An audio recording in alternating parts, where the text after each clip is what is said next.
Welcome back to unfiltered diaries 13 జనవరి 2026. ఈరోజు డైరీలో చాలా మాట్లాడాలి. చాలా అంటే చాలా మనసు కనిపించింది, మొత్తం ఫిల్టర్ లేకుండా మాట్లాడాలి ఈరోజు. ఎందుకంటే చెప్పుకోవడానికి ఎవరు లేరు కదా మనకి. ఎక్కడికైనా టెంపుల్కి వెళ్ళి వస్తే మనసు ప్రశాంతంగా అవుతుంది, అన్ని బాధలు పోతాయంటారు. కానీ మా పేరెంట్స్ వచ్చి నేను ఎప్పుడైతే టెంపుల్కి వెళ్ళి వచ్చానో అప్పటి నుంచి మనశ్శాంతి అస్సలుకి లేదనమాట. వచ్చినప్పటి నుంచి ఏదో ఒక డిస్టర్బెన్స్, మా నాన్నతో ఏదో ఒక చిన్న చిన్న గొడవ. ఇది అర్థం కావట్లేదు అసలు ఎందుకు ఇలా అవుతుందని చెప్పేసి. ఆయన నన్ను అసలు ఎందుకు అర్థం చేసుకోరు? ఎవ్రీథింగ్ టేక్స్ టైం పడుతుందని చెప్పేసి ఎందుకు అర్థం చేసుకోవట్లేరో నాకు అర్థం కావట్లేదు. అండ్ నిన్న టెంపుల్లో కూడా ఒక చిన్న ఇన్సిడెంట్ జరిగిందనమాట. టెంపుల్కి వెళ్తే ఫొటోస్ తీస్తారు, వీడియోస్ చేస్తారు. నేను కూడా అలానే చేశాను అనమాట.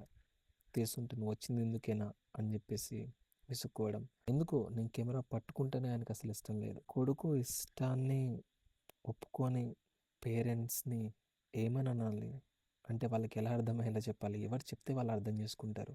It's a part of our life. Video making కావచ్చు, ఫోటోగ్రఫీ కావచ్చు, సోషల్ మీడియా, ఇదంతా మన లైఫ్లో ఒక పార్ట్. దాన్ని క్లియర్గా అర్థం చేసుకోకపోతే పేరెంట్స్ని ఎలా ఒప్పించగలం? ఎన్నిసార్లు చెప్పినా వాళ్ళు అర్థం చేసుకోకపోతే ఇంకేం చేయగలం? ఇలా మనసులో ఉన్నది నేను కరెక్ట్గా మాట్లాడడానికి నాకు కింద కూడా వీలు కాక నేను పైకి వచ్చి ఇలా వేరే మొబైల్లో ఫ్లాష్ లైట్ ఆన్ చేసి ఇక్కడ టెర్రస్ మీద కూర్చొని మాట్లాడుతున్నాను. ఎందుకంటే పార్ట్ ఆఫ్ కన్సిస్టెన్సీ. నేను అనుకున్నా రోజు ఏమైనా సరే ఈవినింగ్కి ఆ రోజు ఏం జరిగిందో దాని గురించి మాట్లాడాలని చెప్పి ఫిక్స్ అయిపోయాయి కాబట్టి చేస్తున్నా. నేను యాక్చువల్లీ మొత్తం నాకు ఏదైతే కంఫర్టబుల్ లైఫ్ ఉందో దాన్ని మొత్తాన్ని వదిలేసి, లైక్ పిహెచ్డి చేస్తూ క్రేజీ ఇంకో 3 years కాలేజ్ లైఫ్ బాగుంటుంది. కానీ నేను వాటన్నిటిని వదిలేసి నేను ఇంటికి ఎందుకు వచ్చేసానంటే because I'm thinking something big. అదే సోషల్ మీడియానే కావచ్చు, లేదా ఇంకా నా వేరే పర్సనల్ ఏదైనా ఇంట్రెస్టెడ్ జాబ్ కావచ్చు. కానీ ఏదో ఒకటి చేసి కొంచెం గ్రేట్గా చేయాలని చెప్పేసి ఆలోచనతో నేను ఆ లైఫ్ వదిలేసి ఇక్కడ ఇంటి దగ్గరికి వచ్చాను. కానీ వచ్చిన తర్వాత మా నాన్నతో మాట్లాడుతున్నప్పుడు నువ్వు వెళ్ళిపోని ఇష్టం, బీహార్కి వెళ్తావు, గుజరాత్కి వెళ్తావు, ఎక్కడికైనా వెళ్ళిపో, ఇంటి దగ్గరలో ఉండద్దు అంటున్నారు. ఇప్పుడు నేను దీనికి ఏమైనా సమాధానం చెప్పాలి? అమ్మ నాన్నకు దగ్గర ఉండాలి, చాలా దూరంగా ఉన్నా అని చెప్పేసి నేను ఇంటి దగ్గర ఉండి నా ప్రిపరేషన్లోనే ఉన్నాను.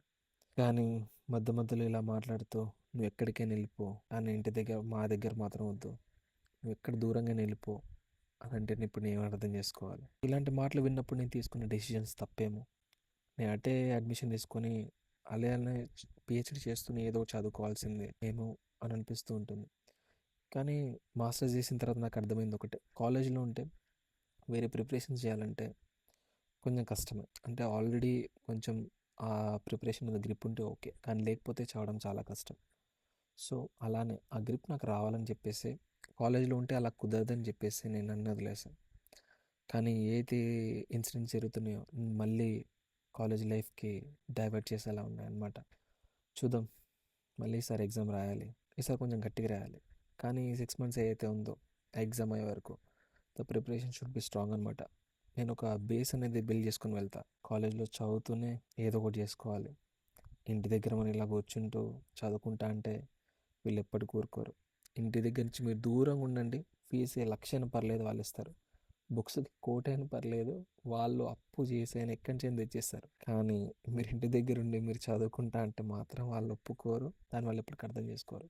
సో వాళ్ళు అలా ఉంటే నేను మాత్రం ఇంకోలా ఎందుకుంటాను? So decided. సో 6 months నా చేతిలో ఉంది. I prepare better, I make myself better. మళ్ళీ కాలేజ్కి వెళ్తా, మళ్ళీ ఆ జోన్లోనే ఉంటా, అక్కడనే ఉండి ఏదో ఒకటి సాధిస్తా. ఇది ఒక చిన్న బ్రేక్ లాగా అనుకుంటాను. మేబీ సక్సెస్ అవ్వాల్సిందే, ఏదో ఒకటి చేస్తా, మొత్తానికి సక్సెస్ అవుతా. అది అయిన తర్వాతే వీళ్ళకి ఆటోమేటిక్గా సమాధానం దొరుకుతుంది, చెప్పాల్సిన అవసరం లేదు అప్పుడు. సో ఇదే అనమాట, మనసులో భారం అంతా దింపేసి ఇప్పుడు కొంచెం ప్రశాంతంగా ఉంది. That's it for the today. Thanks for listening with patience. Revanth loves you.